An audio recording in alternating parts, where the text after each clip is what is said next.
नमस्कार। आज हम लोग बात करेंगे बिहार विधानसभा चुनाव के बारे में, जो कि आपका नवंबर महीने में होने वाला है 2 से 3 चरणों में। तो चलिए जानते हैं इसके बारे में और क्या क्या कौन कौन सी पार्टियां जो हैं इसमें शामिल हो रही हैं, उन सभी के बारे में जानते हैं और इसकी पृष्ठभूमि के बारे में भी हम लोग जानते हैं कि आखिर में बिहार विधानसभा चुनाव में इस बार कितनी पार्टियां जो है वो खड़ी हो रही है और किस तरह से चुनाव को लड़ा जाएगा और कितने लोग इसमें, कितने प्रत्याशी जो है इसमें शामिल है। तो जहां तक अगर मैं बात करूं बिहार के बारे में, तो बिहार में जो अभी द्विसदनात्मक प्रणाली है, कहने का मतलब यह है कि बिहार में विधानसभा भी है और आपका विधान परिषद का भी गठन किया गया है, विधान परिषद भी है साथ में। तो ऐसे टोटल 6 राज्य हैं जहां पे आपका विधान परिषद है।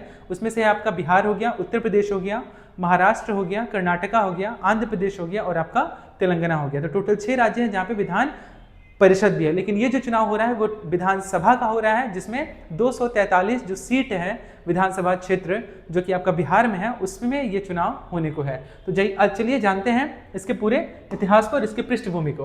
तो बिहार की यह जो है 18वीं विधानसभा के लिए ये चुनाव होना है, जो कि अभी होने वाला है 2025 में।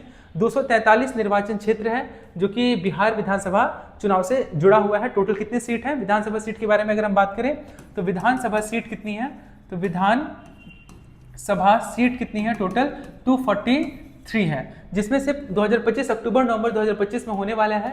यह भारत निर्वाचन आयोग यानी कि इलेक्शन कमीशन ऑफ इंडिया, जिसके वर्तमान में अभी चीफ इलेक्शन कमीशन जो है ज्ञानेश कुमार हैं और 2 डिप्टी इलेक्शन कमिश्नर है, वो है विवेक जोशी और सुखविंदर सिंह संधू। क्योंकि इलेक्शन कमीशन ऑफ इंडिया जो है वो अखिल भारतीय संस्था है जो कि केंद्र सरकार और राज्य सरकार दोनों के लिए कार्य करती है। तो सभी 243 निर्वाचन क्षेत्रों के लिए बिहार विधानसभा चुनाव 2025 अक्टूबर नवंबर 2025 में होने वाला है।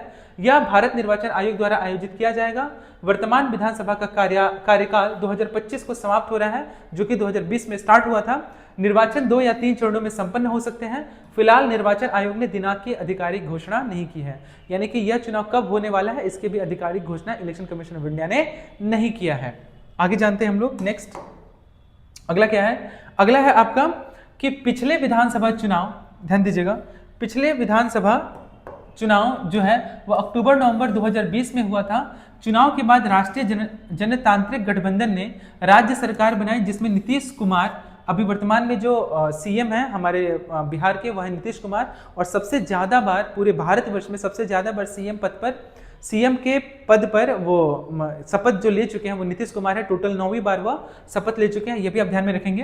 नीतीश कुमार मुख्यमंत्री बने। बाद में अगस्त 2022 में नीतीश कुमार ने जेडीयू के नेतृत्व में राजग से नाता तोड़ लिया और राजद के नेतृत्व वाले महागठबंधन के साथ सरकार बना ली। बाद में जनवरी 2024 में नीतीश कुमार ने जेडीयू के नेतृत्व में राजद से नाता तोड़ लिया। फिर उन्होंने एक बार फिर भाजपा के नेतृत्व वाले राजग के साथ सरकार बना ली। तो इस तरह से हमारे जो नीतीश कुमार हैं बिहार के जो वर्तमान में मुख्यमंत्री हैं, उन्होंने इस तरह से 9वीं बार वो क्या कर चुके हैं, शपथ ले चुके हैं। क्लियर है। तो इस बार जो विधानसभा जो चुनाव होने वाला है बिहार में, वो जो चुनाव है वो होने वाला है टोटल कितने चरणों में, 2 या 3 चरणों में, और वो 18वीं विधानसभा चुनाव होने वाला है इस बार बिहार में।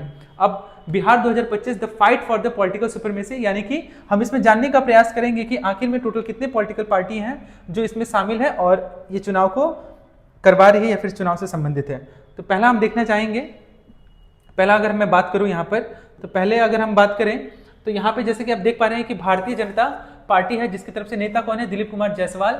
अभी कितनी सीट पे वो चुनाव लड़ेंगे ये पूरी तरह से निर्धारित नहीं की गई है। दूसरा अगर हम बात करें जनता दल यूनाइटेड, जिसे जेडीयू कहा जाता है, इसके नेता कौन है, नीतीश कुमार। इसमें भी निर्धारित होना बाकी है कि वो कितने सीट से चुनाव लड़ेंगे। नेक्स्ट है आपका लोक जनशक्ति पार्टी, जो कि रामविलास पासवान की पार्टी है, जिनके बेटे का नाम क्या है, चिराग पासवान। तो ये नेता है किसके, आपके लोक जनशक्ति पार्टी के। तो यहाँ पे भी सीट निर्धारित नहीं हुई है। नेक्स्ट है आपका हिंदुस्तानी आवाम मोर्चा, जीतन राम मांझी भी चुनाव लड़ रहे हैं इस बार। ठीक है, चुनाव लड़ रहे हैं पूरे 243 सीटों पे, अभी सीट निर्धारित नहीं हुआ है। और नेक्स्ट है आपका राष्ट्रीय लोक मोर्चा, जिसके नेता कौन है, उपेंद्र कुशवाहा। वहीं अगर हम बात करें राष्ट्रीय जनता दल, जिसके नेता कौन है, तेजस्वी यादव। नेक्स्ट है भारतीय राष्ट्रीय कांग्रेस यानी कि इंडियन नेशनल कांग्रेस की तरफ से कौन है, तो वो है आपके राजेश कुमार। नेक्स्ट है भारतीय कम्युनिस्ट पार्टी यानी कि मार्क्सवादी लेनिनवादी मुक्ति से कौन है, तो वो है महबूब आलम। नेक्स्ट है आपका भारतीय कम्युनिस्ट पार्टी यानी कि मार्क्सवादी की तरफ से कौन है, तो वो है नेता उनके अजय कुमार। भारतीय कम्युनिस्ट पार्टी की तरफ से कौन है, राम नरेश पांडे। और नेक्स्ट आपका अगला है विकासशील इंसान पार्टी, इसकी तरफ से है मुकेश सहनी। तो ये पार्टियां जो हैं, ये तमाम पार्टियां जो हैं इस बार चुनाव में खड़ी होंगी, जो अलग अलग सीट से अपना सीट निर्धारित करके चुनाव को लड़ेंगे वो लोग। ठीक है, आगे देखते हैं। आगे आपका देख रहे हैं कि अभी बिहार में जो हल्ला मचा हुआ है ना जन स्वराज का, यानी कि प्रशांत किशोर की पार्टी है जन स्वराज पार्टी। इन्होंने घोषणा कर दी कि ये पूरे 243 सीटों पे क्या करेंगे, अपना चुनाव लड़ेंगे। वहीं अगर हम बात करें बहुजन समाज पार्टी, जिसकी नेता कौन है, मायावती। बहुजन समाज पार्टी हाँ की तरफ से मायावती उसकी नेता है। तो ये भी पार्टी जो है वो बिहार में कार्यरत है, कार्य कर रही है। नेक्स्ट है आपका Aam Aadmi Party, Arvind Kejriwal. Plurals party, इसमें इसके कौन है नेता, पुष्पम प्रिया चौधरी। राष्ट्रीय लोक जनशक्ति पार्टी, पशुपति कुमार पारस। और ऑल इंडिया मजलिस ए इत्तेहादुल मुस्लिमीन, इसके जो नेता कौन है, अख्तरुल ईमान। तो ये लोग पार्टियां हैं जो ये पार्टी जो है वो चुनाव लड़ रही है, जिसमें से मैंने आप सभी के बारे में डिस्कस कर दिया। यहाँ पे ये पहले पृष्ठ में ये है जो कि राष्ट्रीय जनतांत्रिक गठबंधन से है, ये महागठबंधन से सरकार है। नेक्स्ट है आपका ये जन स्वराज जो है, इस बार की जो पार्टी जो खड़ी हुई है नई पार्टी, और ये अन्य अलग अलग तरह की पार्टियां शामिल हो रही हैं इस बार बिहार के चुनाव में। तो इसमें मैं ये कहना चाहूंगा कि बिहार विधानसभा चुनाव में जो जनता है, जनता किसी भी तरह से किसी भी नेता के वक्तव्य भाषण को सुन करके उनको बरगलाया जाता है, ताकि वो देश रोजगार के नाम पे, शिक्षा के नाम पे, सड़क के नाम पे, बिजली के नाम पे वोट दे दें, ताकि आगे आने वाले 5 साल में क्या करें, उनका फिर से वह शोषण कर सके। तो ऐसा नहीं करना है, जनता को इस बार सजग रहना है। सजग रह करके क्या करना है, उनको सोच समझ करके इस बार क्या करना है, वोट करना है। और जानते हैं जैसे कि बिहार जो है शिक्षा के क्षेत्र में सबसे नीचे पायदान में है, यानी कि 28वें नंबर पे है। ये बहुत ही दुख की बात है, ऐसा नहीं होना चाहिए, क्योंकि एक समय ऐसा था जो कि बिहार था जो कि पूरे विश्व में सबसे पहला जो यूनिवर्सिटी था वो आपका नालंदा यूनिवर्सिटी रेसिडेंशियल यूनिवर्सिटी था, जहाँ पे तिब्बत से, जापान से, चीन से, वियतनाम से, लाओस, कम्बोडिया, अलग अलग थाईलैंड से, अलग अलग देशों से लोग आते थे वहाँ पे शिक्षा ग्रहण करने के लिए। लेकिन आज वह देश जो है वो शिक्षा का जो केंद्र है बिहार जो है, बहुत ही दुख की बात है कि वह अभी वर्तमान में 28वें पायदान पे है। तो इन सब चीज़ों को ध्यान में रख करके वोट आप दीजिएगा, ताकि वोट आप किसी जाति पाति, जैसे कि मैंने बताया यहाँ पे लिखा हुआ है ना कि जाति की राजनीति तो ये लोग कर रहे हैं और करेंगे भी नेता, ठीक है। तो उन जाति से, लेकिन आपको जो वोट देना है वो जाति की राजनीति के आधार पर वोट आपको नहीं देना है, बल्कि जाति से उठ करके वोट देना है, अपने लिए वोट देना है, राज्य के लिए वोट देना है, समाज के लिए वोट देना है, ताकि आगे आने वाले समय में जो 5 साल है वो आपकी बातों को सुना जाए, आपकी बातों को रखा जाए, और वो तमाम चीजें हो जिससे कि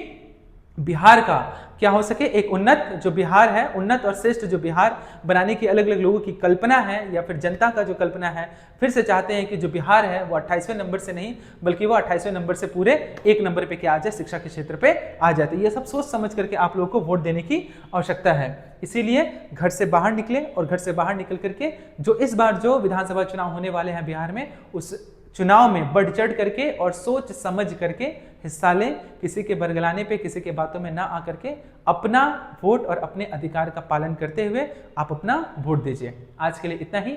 आप सभी का बहुत बहुत धन्यवाद।